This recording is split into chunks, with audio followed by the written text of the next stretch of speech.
सुनने वाला ही नहीं है। तो सरकार तो बिल्कुल आंख बंद करके बैठी है और वो सोच के बैठी है कि हमें चुनाव नहीं कराना है। कहीं ना कहीं जनता त्रस्त हो चुकी है। जनता का, आप जनता के बीच में जाके उनसे पूछें, चाहती है कि जनता चाहती है कि जल्द से जल्द चुनाव हो और भाजपा सरकार को सबक सिखाए।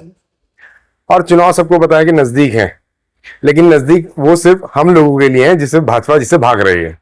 आज आपने देखा होगा 2 विधानसभा हम जीत चुके हैं। राहुल गांधी जिंदाबाद जिंदाबाद जिंदाबाद, सोनिया गांधी जिंदाबाद जिंदाबाद जिंदाबाद। जी आज जो है किस तरह की मीटिंग का आयोजन किया, काफी सम्मानित लोग यहाँ पर पहुंचे हैं। आज यहाँ इतिहास भाई के ऑफिस में हमारे जो ब्लॉक अध्यक्ष हैं बद्री जी, इन्होंने यहाँ हम सब लोगों को यहाँ पर बुलाया इस मीटिंग में। इसमें सभी पार्षद लोग और जो क्षेत्र के गणमान्य जो व्यक्ति हैं वो सब लोग आज इस मीटिंग में यहाँ शामिल हुए। आज इसका एक बुलाने का इनका एक मेन कारण ये था कि नगर निगम का जो आगे चुनाव होने वाले हैं उस संबंध में यहाँ पर चर्चा की गई है कि किस तरह से नगर निगम के चुनाव में जो है आगे किस तरह से हम लोग काम करेंगे, किस तरह से वार्डों में। दूसरा सबसे बड़ी जो समस्या यहाँ उभर के आई है कुछ वार्डों में कि जो वार्डों का जो परिसीमन जो किया गया है उसमें जो आपत्ति दी गई है तो उन वार्डों की उन्होंने आपत्ति को जो है सुना नहीं गया।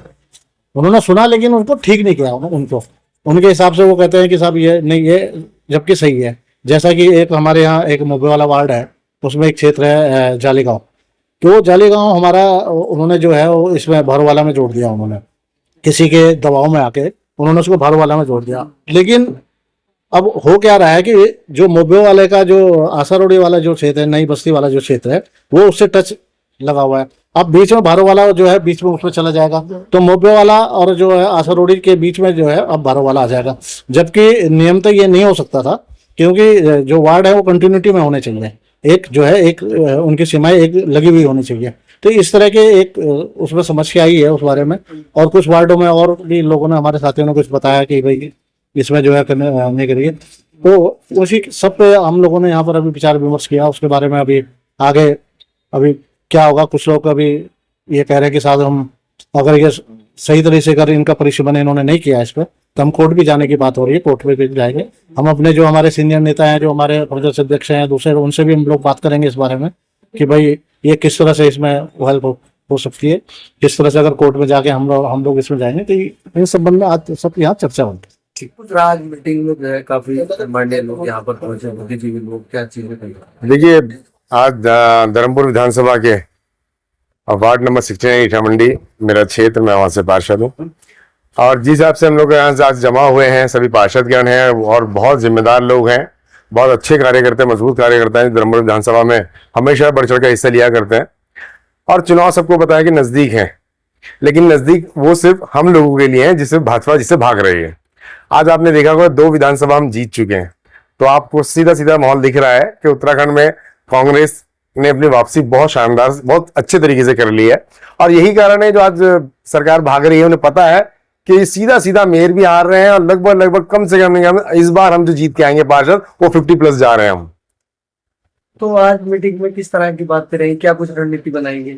अभी हम लोगों ने यही बात करी है कि बहुत से लोगों के वार्ड में कुछ दिक्कतें आ रही हैं, परिसीमन को लेकर है या फिर वार्ड वाइज जिस तरीके से काटे गए हैं बहुत समझ में नहीं आ रहा है। उस तरीके से हमने आगे रणनीति बनाई है कि हमें क्या करना है, कहाँ जाना है, किससे बात करनी है। तो यही सब बातें चल रही हैं, सब अपना लोग मशवरा रख रहे हैं यहाँ पर, उसी पर सब आगे काम होगा। वार्ड नंबर क्या होगा? वार्ड नंबर 69 आज यहाँ पर पहुंचे इताब भाई के ऑफिस में बैठे हैं, किन बातों पर जो चर्चा हुई है? हाई कोर्ट भी जाने की बात हो रही है, निकाय चुनाव आगे जा रहा है, क्या कहेंगे? देखिए, भाजपा सरकार इस समय कांग्रेस पार्टी से बहुत डरी हुई है, क्योंकि 2 विधानसभाएं हारने के बाद उनका मनोबल टूटा है। और वो इसका खामियाजा जो यहाँ के पार्षद है, जनप्रतिनिधि हैं और नगर निकाय की जनता है उसको दे रही है। क्योंकि 1 साल होने जा रहा है और नगर निकाय जो भंग हो रखी हैं उसमें किसी प्रकार के विकास कार्य नहीं हो रहे हैं, किसी प्रकार का कोई डेवलपमेंट नहीं हो रहा है।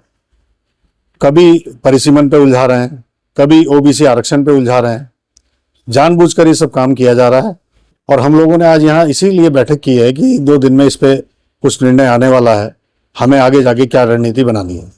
विकास कार्यों की नीति भी सारी रूप होगी। विकास कार्य तो बिल्कुल ठप है। आप जाके देखें क्षेत्र में बारिश के कारण इतनी सड़कें गड्ढे हो रखे हैं, लोगों को चलना मुश्किल हो रखा है। जब हमारा निगम कार्यरत था तो हमें पैच वर्क के लिए धनराशि दी जाती थी, उसमें काम कराया जाता था, जिससे जल्दी से जल्दी काम हो जाते थे। लेकिन अब तो कोई सुनने वाला ही नहीं है। तो सरकार तो बिल्कुल आंख बंद करके बैठी है और वो सोच के बैठी है कि हमें चुनाव नहीं कराना है। कहीं ना कहीं जनता त्रस्त हो चुकी है, जनता का, आप जनता के बीच में जाके उनसे पूछें, चाहती है कि जनता चाहती है कि जल्द से जल्द चुनाव हो और भाजपा सरकार को सबक सिखाए। क्या लग रहा है निकाय चुनाव लेट भी हुए?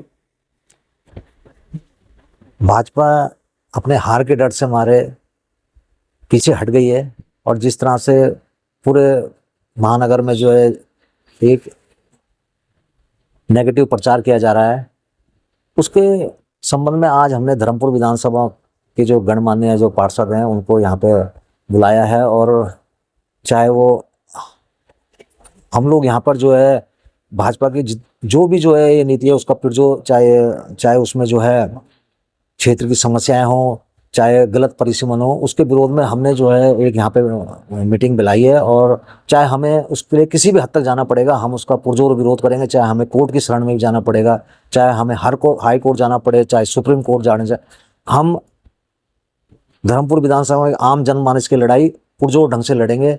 ये हम अपने कार्यकर्ताओं को यहाँ पे जो है एक मीटिंग में तय किया गया है।